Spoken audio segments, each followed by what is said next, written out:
امام رضا علیہ السلام فرماتے ہیں کہ ایک مرتبہ عید کا موقع تھا اور بی بی فاطمہ زہرا سلام اللہ علیہا کے دونوں شہزادوں کے پاس بوسیدہ کپڑے تھے۔ دونوں شہزادے جناب سیدہ کے پاس آئے اور عرض کی، اے امی جان، کل عید ہے اور مدینہ کے تمام بچے نئے کپڑے پہنیں گے۔ کل پورے مدینہ میں صرف 2 بچے ایسے ہوں گے جن کے پاس نئے لباس نہیں ہوں گے۔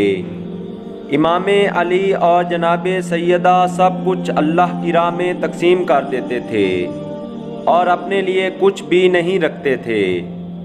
جو اللہ کی راہ میں خرچ کرتا ہے خداوند عالم اسے بے حساب دیتا ہے اور رسوا نہیں ہونے دیتا۔ امام حسن اور امام حسین نے عرض کی، اے امی جان، کیا ہم عید پر نئے کپڑے نہیں پہنیں گے؟ یہ سن کر جناب سیدہ نے فرمایا، اے میرے لخت جگر، تم کیوں گھبراتے ہو؟ تمہارے کپڑے درزی کے پاس ہیں، وہ صبح کو تمہارے کپڑے لے آئے گا۔ دوسرے بچوں کی طرح تم بھی نئے لباس پہنو گے۔ ابھی رات کا کچھ وقت گزرا تھا کہ دروازے پر دستک سنائی دی۔ کنیز دروازے پر گئی اور پوچھا، اے بندہ خدا، کون ہے جو اس وقت دروازہ بطول پر آیا ہے؟ اس شخص نے عرض کی، اے کنیز زہرا، میں حسنین کریمین کا درزی ہوں اور ان کے عید کے لباس لایا ہوں۔ کنیز نے ہاتھ بڑھایا، اس شخص نے کنیز کو ایک رومال دیا جس میں کچھ سامان تھا۔ کنیز نے وہ رومال جناب سیدہ کی خدمت میں پیش کیا۔ جناب سیدہ نے رومال کو کھولا تو 2 قمیض، 2 شلواریں، 2 چادریں، 2 عمامے اور 2 جوڑے جوتوں کے تھے۔ جب صبح کا وقت ہوا تو جناب سیدہ نے اپنے شہزادوں کو نئے لباس پہنائے۔ اسی وقت سرور انبیاء وجہ تخلیق کائنات حضرت محمد صلی اللہ علیہ وآلہ وسلم جناب سیدہ کے گھر تشریف لائے اور فرمایا، اے میری لخت جگر، کیا میرے بچوں نے لباس پہن لیے ہیں؟ دونوں شہزادے نانا کے قریب آئے اور سلام کیا۔ سرور کائنات نے سلام کا جواب دیا اور اپنے شہزادوں کو گلے لگایا اور بہت پیار کیا۔ جناب سیدہ نے عرض کی، اے بابا جان، آپ کو کیسے پتہ چلا کہ حسنین کے کپڑے آئے ہیں؟ آپ صلی اللہ علیہ وآلہ وسلم نے فرمایا، رضوان جنت شہزادوں کے کپڑے لے کر آیا تھا۔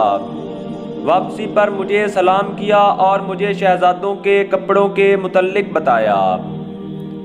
باپ اور بیٹی کے درمیان یہی باتیں ہو رہی تھیں کہ شہزادوں نے عرض کی، اے نانا جان، کپڑے تو امی جان نے منگوا دیے ہیں، اب سواری کا انتظام کون کرے گا؟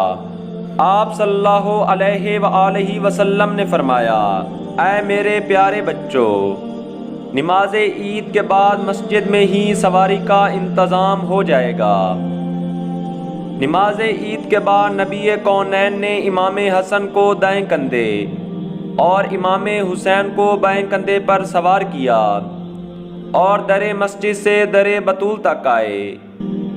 امام حسین علیہ السلام نے عرض کی، اے نانا جان، ہر سواری کی مہار ہوتی ہے۔ نبی کریم صلی اللہ علیہ وآلہ وسلم نے اپنا عمامہ اتارا، دائیں جانب کی زلفیں امام حسن علیہ السلام کے ہاتھ میں دیں اور بائیں جانب کی زلفیں امام حسین علیہ السلام کے ہاتھ میں۔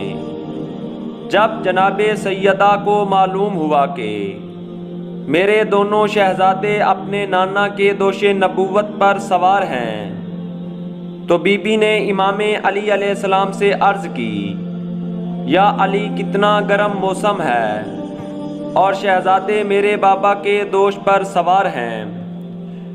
جناب امیر یہ سن کر مسجد میں تشریف لائے اور دیکھا کہ نبی کریم صلی اللہ علیہ وآلہ وسلم کبھی مسجد کے دروازے پر آتے ہیں اور کبھی در بطول پر جناب امیر نے اپنے شہزادوں سے یہ کہنا چاہا کہ اب بس کرو، نانا کو زیادہ تکلیف نہ دو، لیکن سرور کائنات صلی اللہ علیہ وآلہ وسلم نے پہلے ہی فرما دیا، یا علی یہ میرا اور حسنین کا معاملہ ہے، تم ہمارے درمیان نہ آؤ، یہی تو ان کے ناز کے دن ہیں۔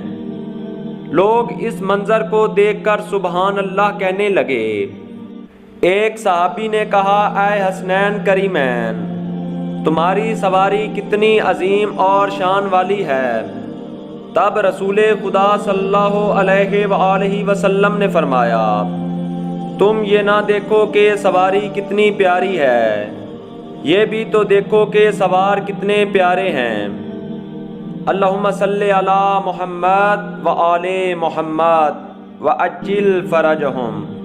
خدایا رحمتیں نازل فرما محمد صلی اللہ علیہ وآلہ وسلم پر اور آپ کی پاک آل پر۔ اس طرح کی مزید حقیقی اور سچی ویڈیوز دیکھنے کے لیے چینل کو سبسکرائب کریں اور بیل آئیکن پریس کریں تاکہ آپ کو ہر نئی آنے والی ویڈیو مل سکے۔